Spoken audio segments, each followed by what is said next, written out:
trying to get an airstrike over on that opposite side. Copy. What's up, everyone? Tom from the Airsoft headquarters here, and I am joined by probably a very familiar face to the rest of you guys, or maybe not. That's kind of what we're doing here.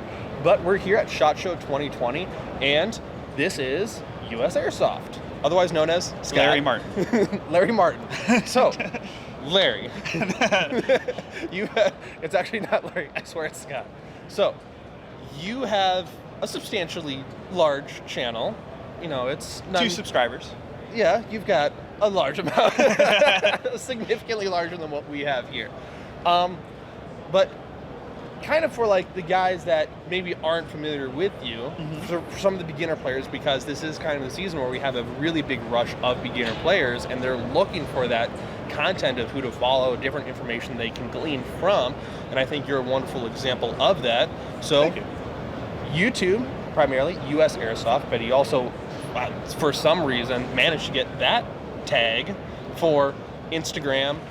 That was a battle. That was a battle for a while. It used to be USAirsoft YouTube, and you couldn't find me in searches or on Social Blade or anything. So I got to like 30,000 followers, and then I've been bleeding for 2 years, and no one can find me. And apparently people will send me screenshots on my Instagram where they'll try to follow me and says, "Are you sure you want to follow this guy?"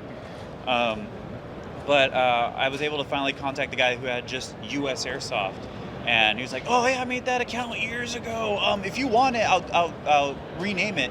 And then I finally got it changed, and just trying to recoup the follower loss. But I don't know, Instagram is so weird. It is. So it is. It's again one of those owned by the big metas. You can't find my posts. You can't search me up. You can't find me on social marketing stuff, or But whatever. you recently said that you're going to go over to Twitter now. I've been trying to grow a little bit on Twitter because I always used to use Twitter as the place I'd go if I couldn't reach a specific person over Instagram or Facebook. But they would always respond on Twitter instantly. So I started up a Twitter. I'm just posting there once in a while. I'm trying to post more because it seems in the social sphere outside of Airsoft, you focus on YouTube, your Instagram, and your Twitter, and then Facebook. Yeah. So I needed that. I needed another platform. Yeah, Facebook has definitely died out. I've noticed in just like the last 5 years, definitely has died. It's a great place though if you're posting your links from your YouTube videos, because YouTube likes it when people are liking links to your videos. So I still post on Facebook whenever a new video goes up, and I still try to stay very relevant on my Facebook. Yeah, just like you said, it's very good to be relevant across all your platforms. Yeah, whenever you're telling a company, it's like, yeah, I'm pretty, I've got this many followers on 10 different platforms. They're like, oh wow, okay, but I'm not posting on Grindr right now, so. But you're most well known on YouTube, USAirsoft. Give us a little bit of back history of that. How long have you been producing on USAirsoft's YouTube? I think we hit 8-year birthday on the 23rd of November, which is actually a day before my birthday. I didn't even realize I did that until a couple years ago. YouTube, USAirsoft started as a dump page for content because the first day I ever went airsofting, I overheated. I wore all black gear, and I overheated in like a 100-degree day in Texas. Classic amateur move. So I went out. People were asking me, "It's like, oh, you're gonna go home now?" It's like, "It's your first day." It's like, no.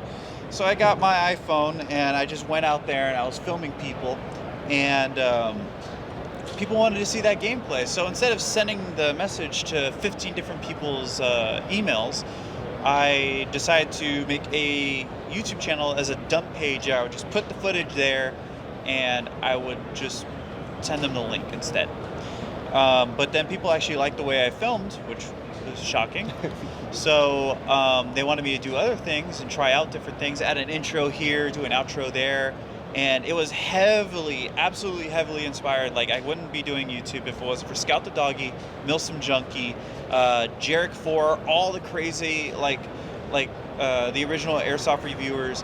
So all my video styles and like series are based on something, and I try to make it my own. So like the review style originally was because of a guy named Raging Amish, and no one really seems to know about him, but he was doing a lot of the old Call of Duty reviews. When Black Ops and Modern Warfare 2 and 3 were super popular, he was making some really funny reviews I liked. But then I got more and more serious with them. I like the way I'm doing them now. And I guess the way they are now, really not based on anybody. That's kind of my own thing. Yeah.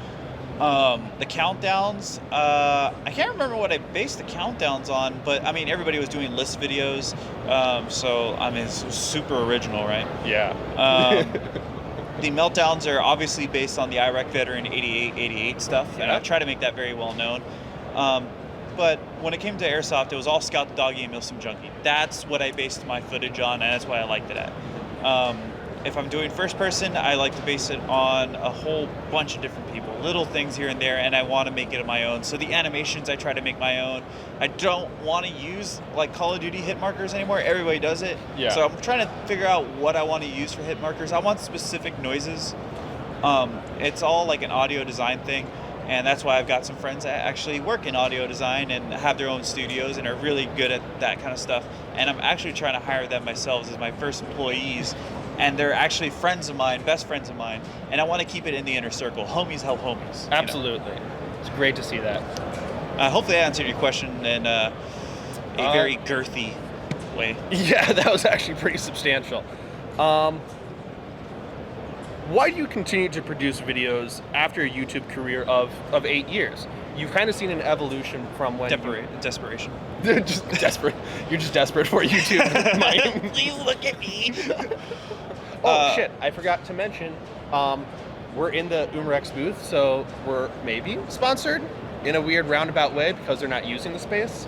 But we do have these baggies here. A very quick interruption from the podcast style. I'm actually like really surprised that they're making tracer BBs. Only 1,000 count, but for 2 5s and 2s, I'm actually really happy about this because people have been asking for smaller portions of their BBs, and more tracer weights, the better. Yes, and more tracers, period. Yeah, exactly. Especially like in Wisconsin, people are starved for green BBs. We can't get green BBs from anybody. So now I want 0.74 gram metallic tracer. Hey, Elite Force, what happened to the .23s? Do you remember when there was like Red Jacket Firearms .15s? Yes. What were those? Okay, they don't like .12s, so let's just make it a little better. A little bit better. Not very Not much. too much. Only like a fraction of a penny more to be allocated for every bottle. People still won't use these, but will be a little bit more relevant. Yeah. And then Red Jacket goes under. Oh my God. I remember the days of when even going to a LiPo battery was considered cheating because it would make the gun too fast. Yeah. Ooh, you're using a LiPo battery? That's bad. What are people complaining now? About binary? And even then, not really? Yeah, I mean, but then the guys that... So we have a partnership with the Airsoft Arena down in Milwaukee. It's an indoor field, if you're not familiar with. Mm-hmm. So we have a lot of firsthand experience with what those players are kind of against. And it's funny because we'll see the Speedsoft players in and playing amongst casual players, and we're not building the field to be any one set play style. We primarily focus on the majority of the player base. Okay. So it's not pandered for the Milsummers or the Speedsofters. It's just buildings up. But it's funny seeing Speedsofters go against casual players and the Speedsofters with their HB8 pistols that are the crummy 3-inch inner barrels that you take 100 shots in order to hit a single target, man-sized target at 50 feet. And then just hearing them bitch about how that guy's not playing, he's not calling his hits, We don't have a problem as far as overshooting. It's an issue where people can't see their tracer BBs at 50 feet with their super awesome gleam dye mask. So they're just assuming that people are cheating. That's what we're seeing. Yeah. One thing I've kept my mouth shut about it quite a bit. But playing Airsoft for so long and filming Milsim, Speedsoft, SpeedQB, and just normal CQB stuff and casual games, everyone overshoots everybody. Yeah. It happens, and it always does. Like, whenever you do get a one-shot, one-hit kind of thing, isn't it the most pleasing thing ever? It is. But how often does that happen? Not a whole lot. No, it doesn't. Getting 2 or 3 extra shots on a guy, almost no one will complain about unless he's already had a really shit day. However, dumping 10, 20 BBs on them. Right. Of course, then it gets iffy. So it seems like it's almost more personal when you're at a field game. You're 200 feet away or whatever, and you fire off 2 or 3 shots. And if he really complains about getting hit 2 or 3 extra times, dude, so what? Yeah. It's like it's not even a big deal. But when that happens in CQB, everybody's so quick to jump on your ass about it and make a big deal about it. So I ignore it almost entirely. When people are saying like, oh, he's overshooting, it's like, if I'm seeing a guy blast you with, again, 20 or 30 BBs, then that's a problem. Right. But that 3 to 5, it's a nothing burger. Who right. cares? Exactly. You almost want it to be a problem if that's what you're complaining about. Right. I mean, maybe you got hit in the neck. I mean, shit, that hurts. It does. So that's gonna, like, getting hit in the back of the head, that makes me angry, kind of thing. I won't get mad at the person. Like, it's a fair shot, but for some reason, getting hit in the back of the head, it just instantly makes me mad. So now imagine that happening with 2 or 3 extra times. It's gonna probably make someone blow up. Yeah, I mean, I might cut this out depending on how bad of a reaction that we get and how deep we'll get. But that Tac City Airsoft, when they have their introductory clip of all their videos, they have a POV camera of a guy running up behind someone on the other team and blasting 3 BBs on the strap to the back of the head at 0 MED. And that's in Tac City's intro clip. I'm like, that is fucking cancerous. What the fuck? I mean, if you're like this, right? Yeah. How the hell are you gonna miss one shot? Yeah. Like, I think, what is it? Demo did the whole. He got super big. Like this, made this clip super big of the where they at bro clip. And have you ever seen that? Yeah. He's right next to him, right? And he Yeah. he shoots him once, right? How the hell would he miss that? He doesn't need to shoot 4 or 5 times on him, and it probably would have been a problem if he did. Right. He knows better. And like Everybody at that stature should know better. They should learn from something like that. Yeah, and Jet had a similar clip where it was the Milsim West game. He had his MP5 with tracers, came out of the building, shot 2 guys, 2 rounds per, ample amount. And that's, again, a distance for the second guy, maybe 6 feet. So the guys at the doorway definitely knew that they were hit, and they just shrugged it off. Again, plate gear hits can mess up. You can not feel it. That is for sure reality. And I've shot a couple extra times just so I make sure that they know. Like one shot, they might say it never hit me, bro. But 2 or 3 hits, right, to like really confirm those impacts. Exactly. If you still say they never hit me, it's like it's obvious, you know. Yeah. It becomes more obvious. You didn't like to get fucking beat. There are a lot of people who do not want to get beat by certain players. I've seen that happen a lot where people just will straight up not call hits from speed softers because, like, dude, fuck that guy. I'm not going to give him a satisfaction. Or rental players. And there's still the people that will complain about it. It's like, well, aren't you kind of Mr. Irony here? So. Yeah. Airsoft is just a full bunch of babies, essentially. Y'all got to grow up. We Us won't. too. We won't.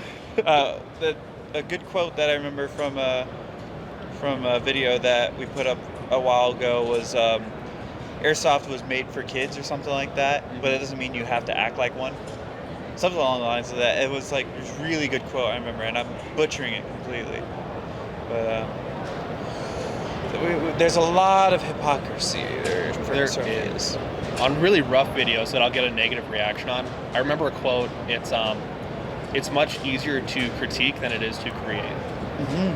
Absolutely.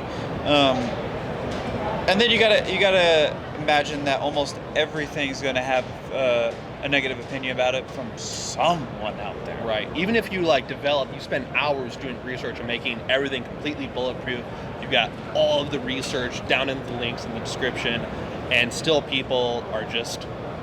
I've made videos where literally the only thing people will complain about while I'm in the middle of like a game or something like that and I'm trying to show off something, it's like, oh, his fingernails are so gross. And it's like, yeah, I'm only in the middle of a game and I have dirt everywhere and I'm like, there's got some dirt underneath my fingernails or whatever, and they're like, why don't you have a perfectly manicured hand to...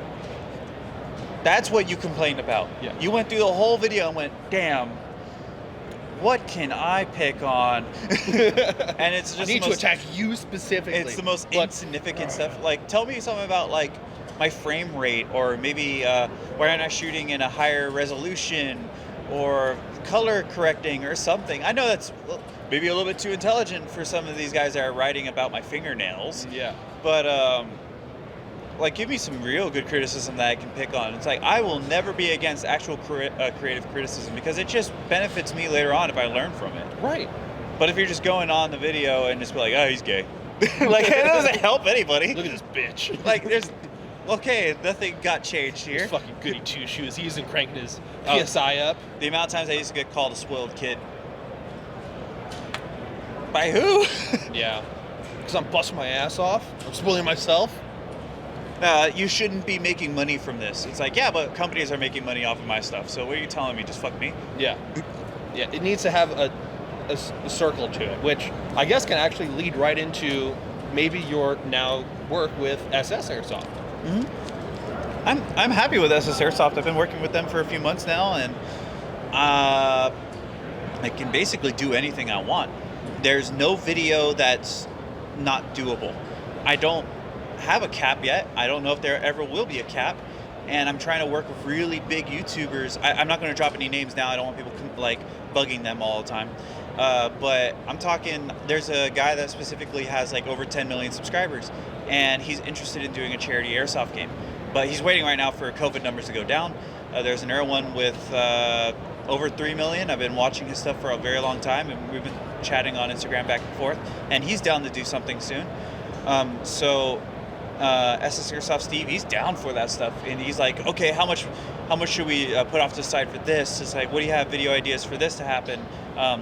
You want to, I don't know, you want to do a meltdown over anything here? You want to review anything? He sent a $3,000 box pretty much of stuff, because we wanted to do an unboxing video. And he said, yeah, just pick out anything you want for this unboxing video. I was like, okay. So I kept on setting stuff off to the side, and I had this gigantic pile, expecting, okay, we can do this, but we can't do that. And I was expecting that the whole time. But then after he saw my pile, he's like, is that it? Like, what do you mean, is that it? That's $3,000. That's a really cool, affirming reaction. Exactly. He's down for anything, because he knows I'm going to get the work put out there, and it's... this sounds weird, but companies will love to put stuff in my collection because they know they're going to see more of it later on. Yeah. So I treat my collection like a library now. It's like a 60 or 70. I'm trying to count now because I just made the move. It's like 70, 60, maybe even 80 replicas at this point. And every time I make a discussion video or a countdown or a review and I'm trying to make a point, I'll bring up, oh, this is just like the SSG-1 when the stock can pivot like this. So then I'll go into my collection, go look for my SSG-1, pull it out, and I'll film it so I actually have an example that you can see. So if someone has no idea what the SSG-1 is, well, then here it is. I can show you what it is. I can show you the point I'm trying to make, and I'll put it away, and then whenever I want to go play with it, then I'll go take it out of my collection. There's a misconception that I don't play with everything in my collection, but I actually do, unless it's actually being worked on. Or like very, very, very old. Yes. Like, I have a Tanaka M500 10.5-inch performance center. It's about the size of my shin. Yeah. This is something from like the early 90s, I think. And I'm not playing with that because it's that old. Piece. It's sensitive. I'll bring it out and I'll show people and I'll teach people some stuff about it, but I'm not going out there to a Milsim game with this thing would freaking explode if it touched the ground. Yeah. So, no, thank you. There are very, very few items in my collection that are like that. I even took out my Tokamori PSG-1, cleaned it out, I took it out there, it performed absolutely god-awful, but I had fun with it. Yeah. And you were able to get some footage of it working. Yeah. And I guess it makes a point that things have really advanced, because I can only hit people from like 80 feet with that thing. And if I get a hit, oh my God, is it fun. Yeah. But no one's complaining if I'm overshooting them with the Tokamori PSG-1 that's shooting sub-joule. Yeah. Because it's more annoying than anything. It's just like, oh, I guess I'm hit. Ooh, I'm being tickled a little Ow. bit. So that's kind of how I treat my collection, and working with SS Airsoft with them, allowing them to let me do whatever I want. It's very, very nice, and I'm very happy where I'm at right now. Steve, absolutely amazing guy, and I cannot see myself going anywhere else for so long at the moment. I feel totally happy where I'm at. We went down to Georgia in order to play at one of the Third Coast Airsoft events. We allocated one day in order to visit some of the Atlanta, Georgia Airsoft stores. Mm-hmm. And USAirsoft was the coolest location of all the ones that we visited that day. Super cool. I mean, the guys were just down to earth. I mean, even though we were there for the first time, they didn't even have any idea like the size of the channel because they don't treat you differently. Exactly. And they were able to give us like a cool tour of their indoor field and give us some of the specs. It was super cool. Like I can't. The amount of times people will walk in and you'll hear Steve say, "Okay, so what can I do for you?" And he actually wants to see like, what do you have in your mind? What do you want to do? Even if it sounds bonkers to anybody else, so let's make it happen. Let's do it right now. Yeah. Okay. Super cool guys. It's hard to get a no from him. Let's blow up the store. It'll be great for views. I don't think insurance will allow us to do that. How many views can we get from that? What are we at? We're at 21 minutes. So, your first field and your first airsoft gun. First field, Mission Airsoft. Went the wrong direction to get there, but then I got there. That was, again, maybe like 8.5 years ago around that time. That's in San Antonio on the outskirts. I went there constantly after that. Then we had Airsoft Revolution 15. Shout out to those guys. They're the only CQB arena in San Antonio. Would pop into there. And my very first airsoft gun was a legitimate one, not the Walmart ones. Yeah, not the Walmart stuff. Was actually a very, very bad idea. I got a WE M14 gas blowback. And I never got it to a field because it exploded along the left side of the receiver before that happened. And I somehow dodged all the parts and walked away from that. The only thing I have of it is the stock. And I've been telling people, it's like, if there's any WEM14 owners anywhere out there that need one of the fake wood stocks, hit me up. I'll send it to you for free as long as you pay for shipping, because I have no need for it and no one needs it. Funny how I always bring up how trash weed products are and everyone's trying to protect them. Which they're getting better, and I like that.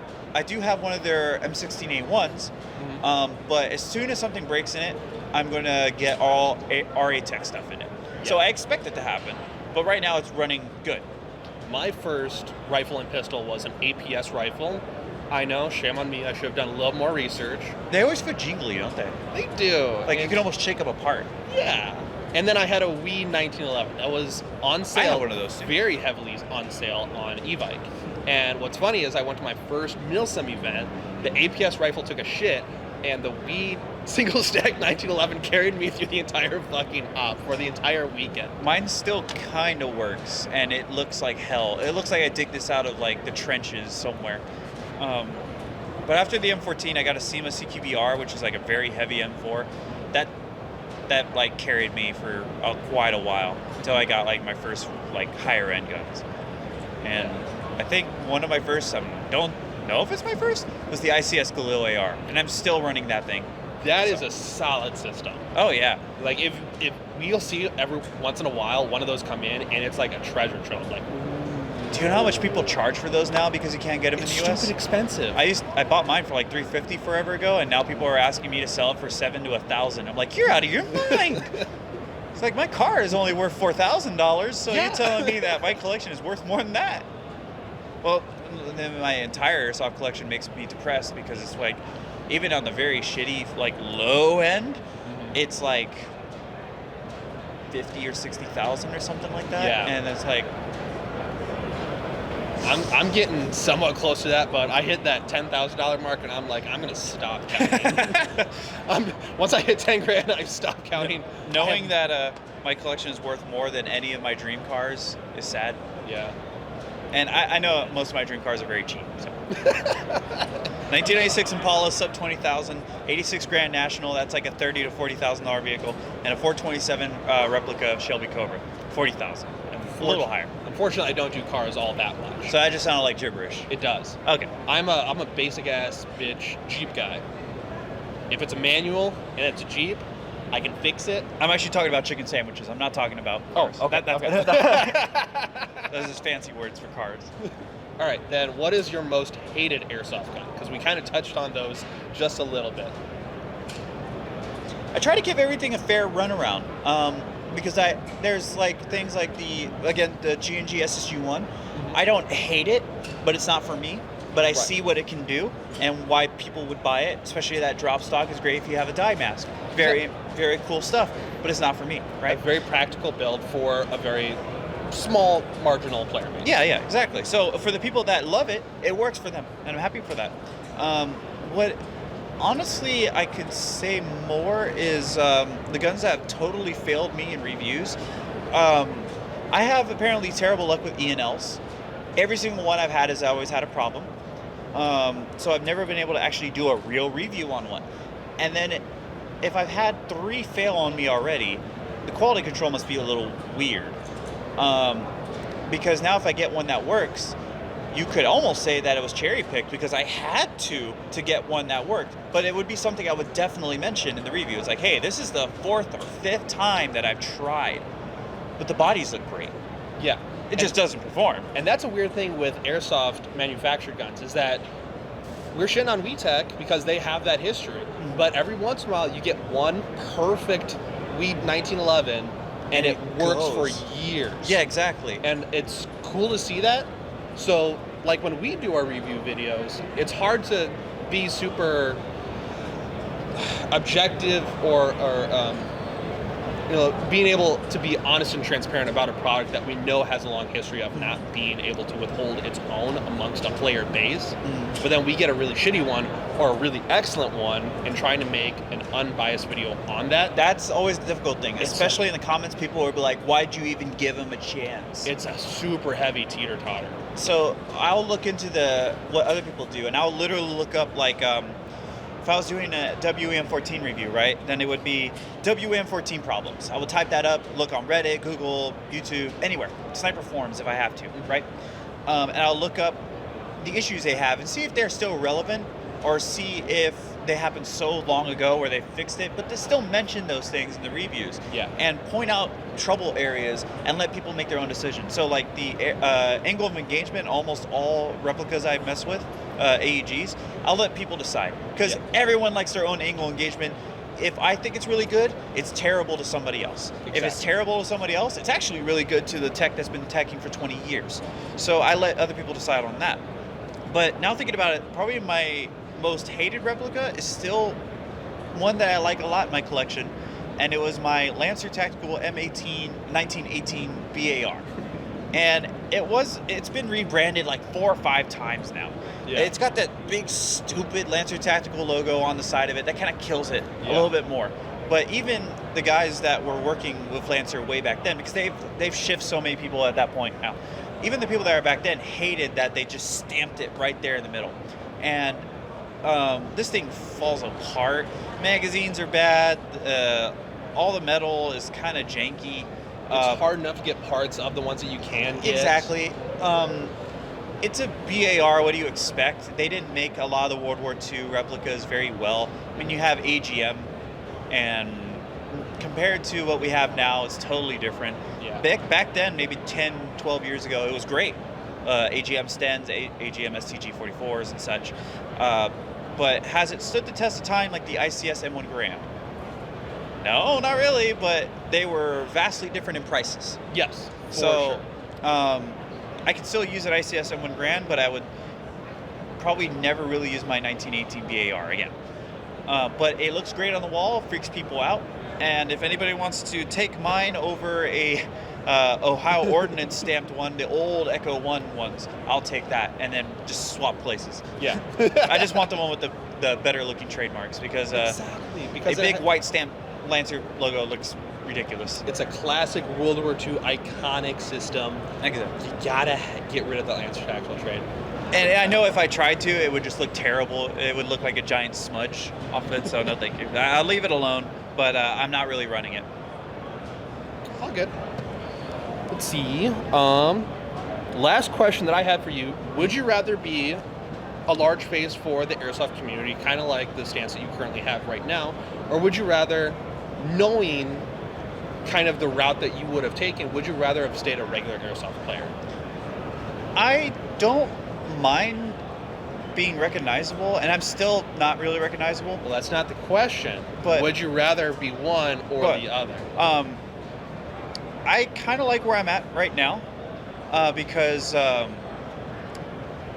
get a lot of information that I can use for other video content that I can in turn teach to other people. Mm-hmm. Having the platform that I have is giving me a lot of chances to talk with people about history, about product development, and stuff like that. And if I was still a regular player, they wouldn't even bother, because that information is not going to get used very much. It sounds really bad, but it's kind of true. Sitting me down and sitting someone who just started playing airsoft and trying to teach both people about how development works, from concept to designs to actual manufacturing, hurdles of licensing, quality control, all that stuff. It's information that they would feel better telling me about than telling the new guy that's not going to even have a clue. Mm-hmm. But then if I can take that information, make it more digestible to the newer guy, and then he appreciates that a lot more, then there's less stuff that he's hurdling at airsoft manufacturers about. So when a question comes up like, why haven't you made the MPX yet? Well, I will actually know why it hasn't been really created yet, of the licensing issues, them trying to make it perfect so it doesn't suck. The different prototypes from the different manufacturers, exactly. The different issues that they had with those. Them people trying to pick the OEM they really want certain parts to be made from. The Arcturus AK-12 ETU version. Yep. People have been asking for that thing ever since I made this prototype review, and it's been a year, maybe 2 years since I made that video, and they're still asking about it, and I don't mind that, and they're hyped about it. But why hasn't it been out yet? Well, because maybe this part exploded. Maybe the piston wasn't as strong as they wanted it. Maybe they were working with one company, but then the disagreement happened, and now they can't work with that one company for the supply of this or this. And maybe the gun just sucked in comparison to what they wanted it to be like. But they want to make it really good, so that kind of stuff takes time. Yes. The car development is the same way. If there's been so many different vehicles that have been delayed for years and years because it just wasn't up to their standards. And well, we have that same thing in airsoft too. So it's all that weird information that I wouldn't get unless I was at this stature. Yeah.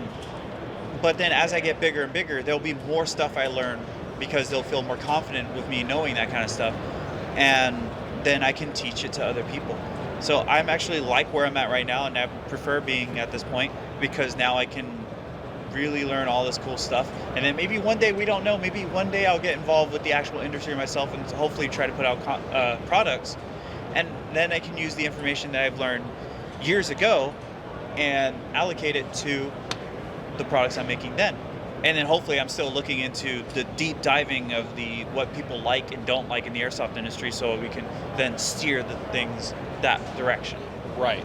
And it's always good to continually have growth and always being able to develop yourself and your channel in order to be as fluent as you could be. Like, always be the best you as possible and being able to represent not only yourself but also the product that you are trying to present to the audience, like what we're doing right here. So it's awesome when we have guys like yourself and other big channels that there are currently too many that we can name all at once, but really, really great guys that are continuing to produce what they're doing right now. So absolutely, being a smaller channel like myself, granted I don't get nearly the same amount of exposure or the same amount of insight as You definitely can. It's much harder to pry information. Well, just ask. Right, but that's... No, I mean, like, go ahead. If you ever have a question, just ask me. I'll try to share as much content as I need. Right, and that's why you produce what you do. But being the smaller channel, and from my point of view, I don't need to have... So there, unfortunately, is right where my battery-powered microphones ran out of battery.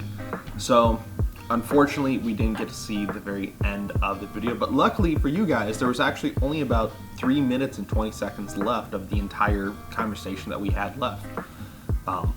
What I was saying kind of at the end of that sentence to Scott was that the smaller channels, such as myself, definitely appreciate what he is able to produce in collaboration with those larger companies and larger productions, so on and so forth. So he's able to get information directly from the source and is able to produce his type of content, which means that us on the lower number of channels, we can then glean that information from his channel, from his sources, instead of all of the channels on Airsoft industry trying to go to these companies in waves and trying to get information all at once.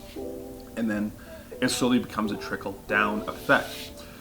He was talking about how he does eventually want to become significantly bigger, start to become more integrated into the industry, which I think that's great. At some point, we're going to see more people progress into those higher numbers of channels, and then we're going to see new channels start to pop up and start to populate the space where the older channels used to be. And it's just a continual progression of the YouTube, social media platform as a whole. So it's super cool to be able to, even in the 3 years of just being able to produce videos like these, I'm now getting the point where I'm able to sit down and have these conversations with Scott, and it was one of the first big ones. So I was super excited, and I'm really grateful that he was able to sit down with me and have the time to answer some of my questions. Now, I'm kicking myself in the ass because I didn't realize until about a week ago that I should have probably asked about the new KidBWay product that he himself was shooting during the KidBWay new product release, the F90. If you guys haven't seen that yet, it's the gas blowback AUG. So maybe it would have been a pretty pertinent question to ask him about how that worked and how that felt and what he thought about it. But hindsight is always 20/20. Maybe next year we'll be able to ask him. Well, before that, we'll actually get the product. So at some point we'll sit down with him again. And who knows what the future is going to hold as far as people sitting down with us and having these conversations. It was a really cool break from the chaos of SHOT Show to actually sit down, and I'm super grateful for Elite Force and Umrex for giving us the space in order to actually sit down and hang out. I really like the fact that we had Nigel there, which I'm actually a huge fan of some of the photography that Nigel produces on his Instagram. And always, I really like the Elite Force products. I mean, I've got a bunch of the Avalon series of rifles here in my own collection. So, and I've got all the Elite Force Glocks in my collection. So, call me biased, but I really like those. So, I really like where we're at as far as a U.S. industry and the openness of some of the channels as far as, being able to work with smaller channels like myself, and I really appreciate it. And I can bring more content for you guys that are, maybe a little bit different compared to what other big channels are doing. So, I really like it. We're definitely going to continue to do more stuff like this. Really sorry as far as audio issues. I promise next time I will have all the battery issues fixed. So 2020 SHOT Show, I didn't have any audio, I had very little video. This SHOT Show, I had an abundance of video, right? Because we had two and a half weeks of just SHOT Show content. And then was able to make, that video, sit down with Scott, and really appreciate him, again, for all the work that he's done, and I really want to see what he's going to do in the future. Same with everyone else. That's all I have for you guys. So this is the final video for the SHOT Show content that we have collected thus far.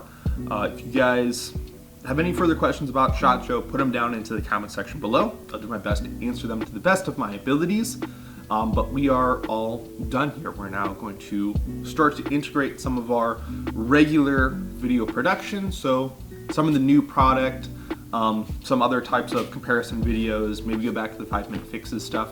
And then of course we're going to start grinding away at the Airsoft Arena content as well. I'm super excited about that. So I'm going to leave the link to the Airsoft Arena channel down in the description below. That's all I have for you guys. You guys take care, stay safe, stay positive. I appreciate you, and I'll see you in the next one. Take care. What's up? up, everyone? Tom from the Airsoft headquarters here, and I am joined by probably a very familiar face to the rest of you guys, or maybe not. That's kind of what we're doing here. But we're here at SHOT Show 2020, and this is USAirsoft, otherwise known as Scott. Larry Martin. Larry Martin. So, Larry. It's actually not Larry, I swear it's Scott. So, you have a substantially large channel. You know, it's not 2 subscribers. Yeah, you've got a large amount, significantly larger than what we have here. But kind of for like the guys that maybe aren't familiar with you, for some of the beginner players, because this is kind of the season where we have a really big rush of beginner players, and they're looking for that content of who to follow, different information they can glean from. And I think you're a wonderful example of that. So, YouTube, primarily USAirsoft, but he also, for some reason, managed to get that tag